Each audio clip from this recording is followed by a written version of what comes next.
É o seguinte, rapaziada, hoje, dia 14/6, eu vou fazer uma live às 8 horas da noite. E nessa live, a primeira coisa que a gente vai fazer vai ser ler o Lorax original do Dr. Seuss. E depois assistir o filme que foi lançado pela Illumination pra gente comparar as duas obras e ver como elas são de fato. Eu nunca vi nenhuma das duas coisas, então vai ser tudo novidade pra mim. E é claro que eu vou estar mostrando o meu rosto e comentando o filme junto com vocês. Lembrando, vai ser hoje, dia 14/6, às 8 da noite. Então, se você estiver disponível e não quiser perder essa experiência sinistra, cola lá comigo, o link tá aí no comentário fixado, falou?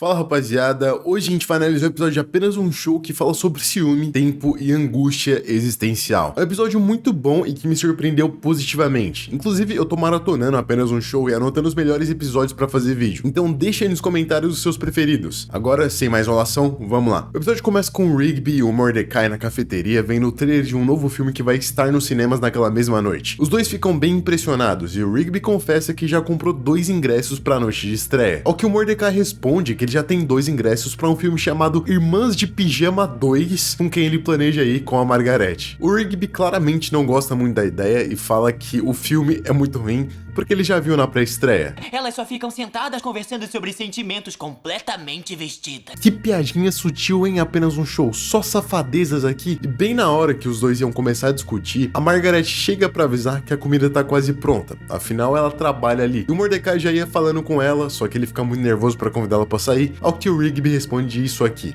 Ele tem dificuldade pra se expressar. E a Margaret dá uma risada, deixando o Mordecai claramente com mas muito ciúme mesmo, porque ela riu de uma piada do Rigby. O problema aqui nem foi ele ter ciúme. Isso é normal quando você tá apaixonado por alguém. O problema vem depois, quando o Rigby fala que ele tá morrendo de ciúme, só que ele mesmo não admite, mentindo pra si mesmo e também pro amigo, tornando essa emoção cada vez maior. Nesse início a gente vê que o Rigby não tem muitos problemas pra falar com as mulheres, ao que o Mordecai tem alguns problemas. Ela chega e diz que tá de mudança e o Mordecai se oferece pra ajudar, crendo claramente que ficassem só eles dois. Só que daí o Rigby vai e se oferece pra ajudar também. E meus amigos, pra que você precisa de inimigos quando você tem um amigo como o Rigby e só dá bola fora com você? O cara é uma pedra no sapato de qualquer romântico, mano. Cara, tá com ciúme porque eu fiz ela sorrir e você só ficou sentado aí assim.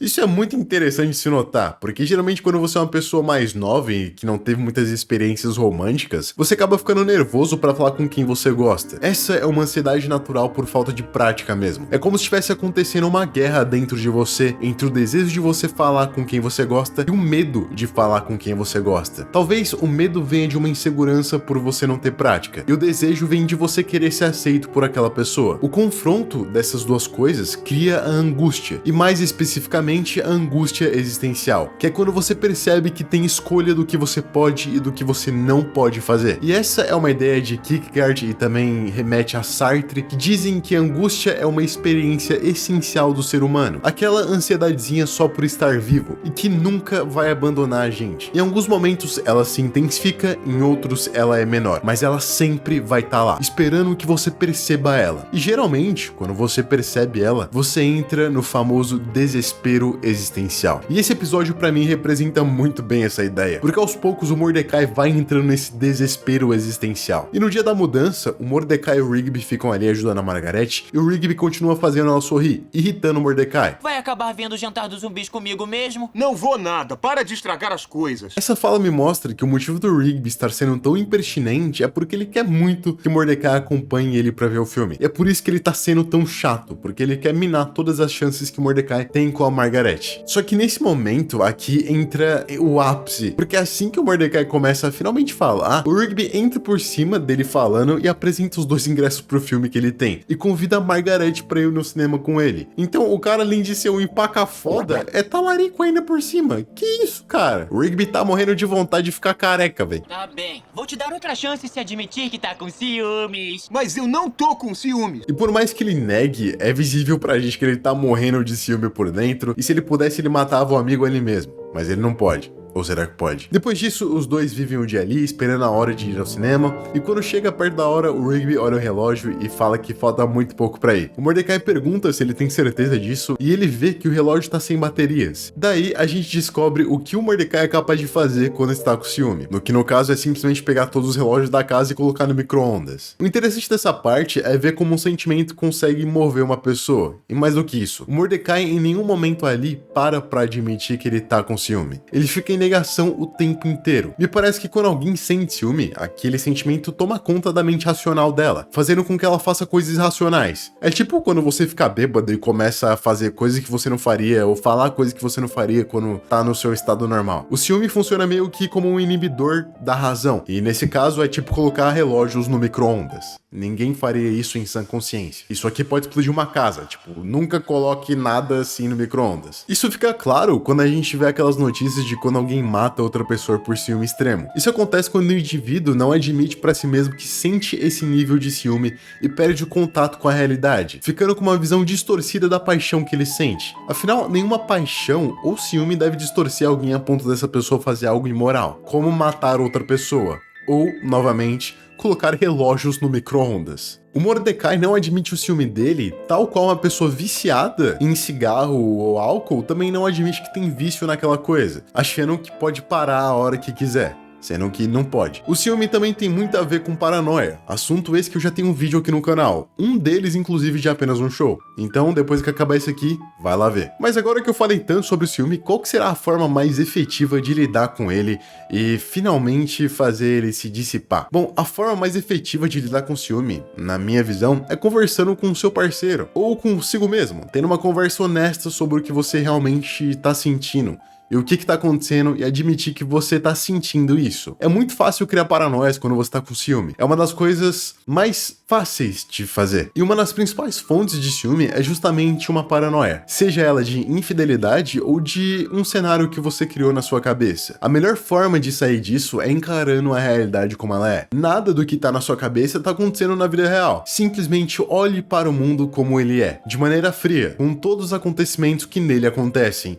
Então você se verá livre desse sentimento. O mal do ser humano é achar que suas fantasias são mais reais do que aquilo que acontece ao seu redor. O episódio continua e a gente vê que o Mordecai, depois de ligar o micro-ondas com todos os relógios, é sugado para uma dimensão com o Rigby, e em cima do micro-ondas eles têm uma discussão, onde o Rigby diz que só queria ver o filme com um amigo. E ao que parece, tudo o que ele fez foi para provar pro Mordecai que a Margaret nem sabe que ele existe, e não gostou de ser trocado por ela. Então ele fez meio que tudo por uma vingança. Só que o Mordecai ainda tá cego de raiva, de ciúme, e empurra ele, fazendo com que ele vire pó. Ou seja, ele literalmente mata por ciúme, se conectando com aquele exemplo que eu tinha dado anteriormente. E ele se arrepende logo em seguida, né? Mas isso é pra vocês verem que esse desenho é muito mais profundo do que a gente vê, apesar dele ser bem fantasioso. Ele conta histórias através da fantasia, e nós podemos observar que tem alusões a situações reais aqui, como é o caso dessa. E mais pra frente, o Mordecai fica na frente de um ser divino, uma espécie de deus do tempo. Essa parte lembra muito o episódio de Bob Esponja, onde o Lola Molusco fica em uma espécie de vazio, lembrando muito o assunto de vazio existencial e niilismo, e também a angústia existencial, e se conecta totalmente com o que eu tô falando aqui. Então se você quiser se aprofundar cada vez mais no assunto, vai lá ver o vídeo. A gente descobre qual que é aquele lugar ali, e eu vou deixar aqui o Pai Tempo falar por mim. E agora você terá que passar a eternidade aqui, no fim dos tempos. Tudo por causa do seu ciúme mesquinho. Eu não sou ciumento. E mesmo depois disso, o Mordecai ainda não admite pra ele mesmo que, na real, ele é sim uma pessoa bem ciumenta e obsessiva. E o Pai Tempo faz questão de mostrar isso pra ele, dizendo pra ele observar o buraco da verdade. E ok, isso é meio estranho, mas vamos ver o buraco da verdade. Essa parte do episódio pode ser uma alusão àquela famosa frase de que só o tempo revela a verdade, ou o tempo mostra quem é quem. Essas coisas. Quando o Mordecai tá vendo um retrospecto do que aconteceu nas últimas horas, ele vê a pessoa que foi e entende que foi ciumento, finalmente admitindo que errou. Ou seja, o buraco da verdade é simplesmente olhar pro passado e ver tudo o que aconteceu sem julgamentos, simplesmente sendo sincero consigo e com os outros. Assim que ele admite que errou, o Pai Tempo decide dar uma segunda chance pra ele, dizendo que ele não teria que passar a eternidade ali, Mas lembre-se, pare de esconder suas emoções, porque se eu encontrar você por aqui de novo, vai se arrepender. Eu não preciso nem falar o quanto é ruim esconder as emoções. Afinal de contas, se você não sabe o que você está sentindo e esconde isso até de você mesmo, você não vai saber nem lidar com isso. E de certa forma, é pra isso que esse canal existe, pra que a gente seja sincero com a vida em si. E cada dia a gente viva um pouco melhor. Então deixa aí nos comentários a emoção que você mais sentiu hoje, sendo sincero com você e também com os outros. O Mordecai volta no tempo até o primeiro momento em que eles estão assistindo o trailer e dessa vez aceita o convite do Rigby de ir até o cinema. Ele até tenta falar com a Margaret de novo, mas não consegue. Ao que o Rigby faz uma piada e ele fica novamente com ciúme. Só que agora, em vez dele guardar esse sentimento e não admitir, ele admite. Ai, cara, tu tá com ciúmes, admite! Cara, eu não tô. Bom, talvez só um pouquinho. E assim, admitindo que sente aquilo, ele se sente mais leve e também não mata o amigo, mostrando que a única forma de não deixar um sentimento tomar conta é conhecendo ele. Agora eu vou ficando por aqui, deixa o like, deixa o comentário e tchau!